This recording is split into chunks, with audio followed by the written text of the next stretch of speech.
आतंकवाद मानवता का सबसे बड़ा शत्रु है। ये बात भारत पूरी दुनिया को समझाता रहा, लेकिन महाशक्तियां तब तक समझने को तैयार नहीं हुई जब तक दहशतगर्दों ने उन्हें नहीं दहलाया। 21वीं सदी की दहलीज पर मजहबी कट्टरता का सबसे खौफनाक अध्याय शुरू हुआ। भारत के अंदर दुश्मनों ने टेरर ग्रुप का नेटवर्क खड़ा कर दिया। वही आतंकी संगठन नरेंद्र मोदी के नाम खुली धमकियां देते थे। आतंक के विरुद्ध नरेंद्र मोदी ने मुख्यमंत्री रहते हुए ही युद्ध शुरू कर दिया था।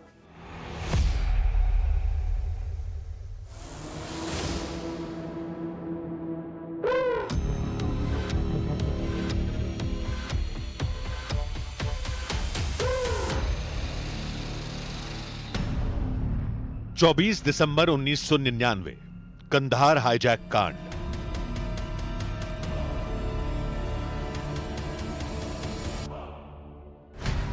ग्यारह सितंबर 2001 न्यूयॉर्क के वर्ल्ड ट्रेड सेंटर पर आतंकी हमला।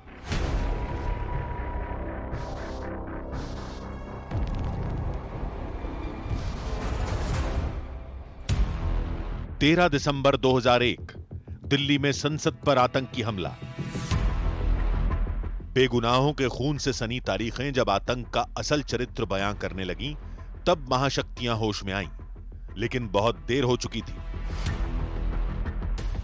अमेरिका और यूरोप आतंक की बारूदी साजिशों से दहलने लगे थे। वहीं भारत में टेरर नेटवर्क ने गहरी जड़ें जमा लीं। पाकिस्तान प्रायोजित आतंकी संगठनों ने भारत में कट्टर जिहादियों के गिरोह बना लिए थे, जिनका मकसद सांप्रदायिक हिंसा भड़काना था, खासकर गुजरात में दंगा भड़काना। 27 फरवरी 2002 के दिन सबसे भयानक साजिश अंजाम दी गई। अयोध्या से कार सेवकों को लेकर गुजरात के गोधरा स्टेशन पर पहुंची साबरमती एक्सप्रेस ट्रेन में आगजनी हुई, जिसमें 59 लोगों की मौत हो गई। मृतकों में 27 औरतें और 10 बच्चे भी थे। कई साल की जांच और अदालती लड़ाई के बाद गोधरा कांड का सच जब सामने आया तो देश दंग रह गया।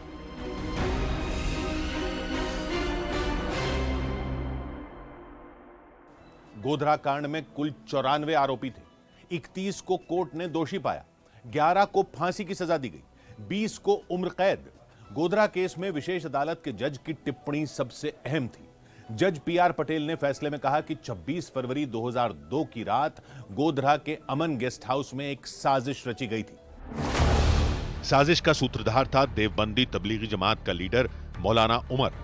उसने अयूब पटेलिया, इरफान कलंदर, महबूब पोपा, शौकत पटेलिया और सिद्दीक वोरा के साथ मिलकर गोधरा कांड को अंजाम दिया।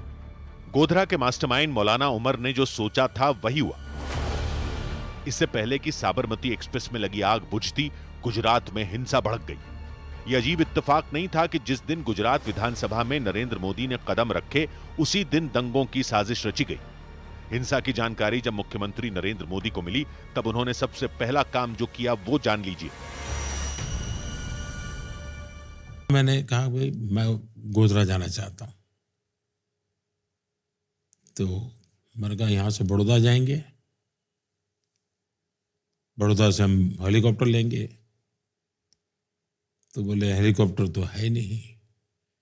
तो मैंने कहा किसी का देखो। तो ओएनजीसी का शायद था, तो सिंगल इंजन था। तो मना कर दिया, वीआईपी को नहीं ले जा सकते। मैंने कहा मैं वीआईपी नहीं हूं, मैं कॉमन मैन हूं, मैं जाऊंगा।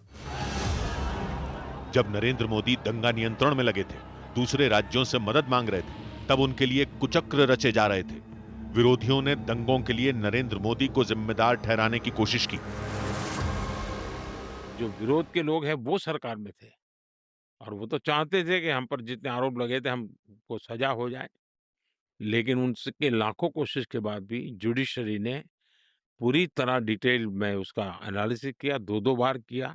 गुजरात दंगे की जांच के दौरान नरेंद्र मोदी मुख्यमंत्री थे। स्पेशल इन्वेस्टिगेशन टीम ने नरेंद्र मोदी से कई घंटों तक पूछताछ की थी। गांधीनगर के एसआईटी दफ्तर में हुई पूछताछ के बीच उन्हें स्नान और पूजा करने के लिए एक ब्रेक दिया गया था। तब के एसआईटी चीफ आर.के. राघवन ने अपनी किताब में लिखा है कि नरेंद्र मोदी ने उस दिन सिर्फ पानी पिया था। पानी भी वो खुद लेकर आए थे। सांच को आंच कहां, लेकिन नरेंद्र मोदी के खिलाफ रची गई साजिश का अंत होने में कई साल गुजर गए।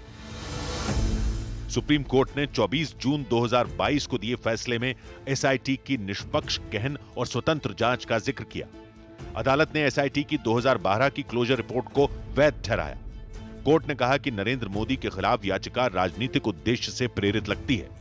अदालत ने यह भी कहा कि दंगों के तुरंत बाद कर्फ्यू, सेना की तैनाती और राहत शिविरों की स्थापना जैसे कदम नरेंद्र मोदी सरकार नहीं उठाए थे।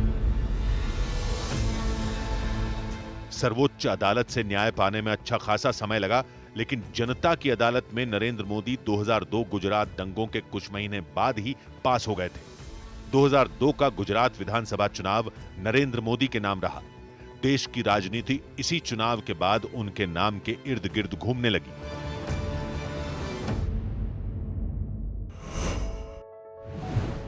पीएम मोदी पर न्यूज 18 की खास सीरीज जारी है। कल रात 10:10 पर देखना ना भूलें।